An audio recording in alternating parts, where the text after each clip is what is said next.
एक सुनसान हवेली थी जिसके बारे में कोई अच्छी बात नहीं कही जाती थी। लोग कहते थे कि उस हवेली में एक घूंघट वाली चुड़ैल रहती है जो हर अमावस की रात को बाहर निकलती है और जो भी उसे देख लेता है वो अगले कुछ दिनों में अचानक गायब हो जाता है। उसकी सबसे पहचान योग्य विशेषता उसका गहरा लाल घूंघट था जो उसके चेहरे को हमेशा ढके रखता था। ये कहानी शुरू होती है गांव के युवा और जिज्ञासु लड़के करण से। करण को भूतों चुड़ैलों पर बिल्कुल विश्वास नहीं था। वो अक्सर अपने दोस्तों को इन कहानियों पर हंसता था। एक दिन उसके दोस्त अजय ने उसे चुनौती दी कि वो अमावस की रात को उस हवेली के पास जाए और सुबह लौटकर दिखाए। करण ने चुनौती स्वीकार कर ली। अमावस की रात जब चांद बादलों के पीछे छिपा था, करण टॉर्च और एक पुरानी डायरी लेकर हवेली की ओर चल पड़ा। हवा में एक अजीब सी ठंडक थी और पेड़ों की सरसराहट किसी फुसफुसाहट जैसी लग रही थी। जैसे ही वो हवेली के करीब पहुंचा, उसे एक अजीब सी बेचैनी महसूस हुई, जैसे कोई उसे देख रहा हो। हवेली पूरी तरह अंधेरे में डूबी थी। करण ने हिम्मत करके दरवाजा खोला। अंदर भयानक सन्नाटा पसरा हुआ था जिसे उसकी अपनी धड़कन की आवाज तोड़ रही थी। धूल और मकड़ी के जालों से लिपटा हुआ पुराना सामान बिखरा पड़ा था। वो अपनी टॉर्च से चारों ओर रोशनी डालता हुआ आगे बढ़ा।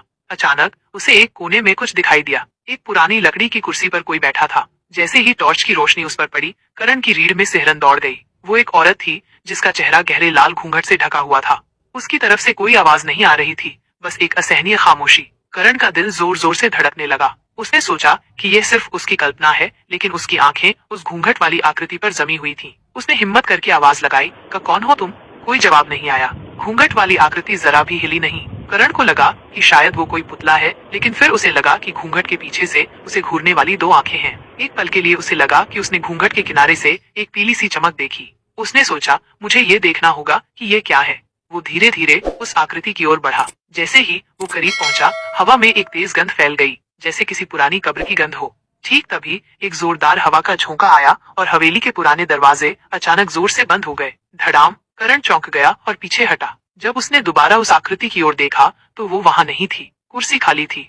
करण के पसीने छूट गए। वो डर के मारे कांपने लगा। उसे लगा कि वो पागल हो रहा है। उसने तुरंत बाहर निकलने का फैसला किया। वो दरवाजे की ओर भागा, लेकिन दरवाजा बंद था। उसने जोर लगाया, लेकिन वो टस से मस नहीं हुआ। तभी उसे अपने पीछे किसी के होने का एहसास हुआ। उसने धीरे से मुड़कर देखा। ठीक उसके पीछे कुछ ही कदमों की दूरी पर वही लाल घूंघट वाली आकृति खड़ी थी। इस बार वो थोड़ी करीब थी और करण को लगा कि वो उसके घूंघट के अंदर से एक हल्की सी सांस लेने की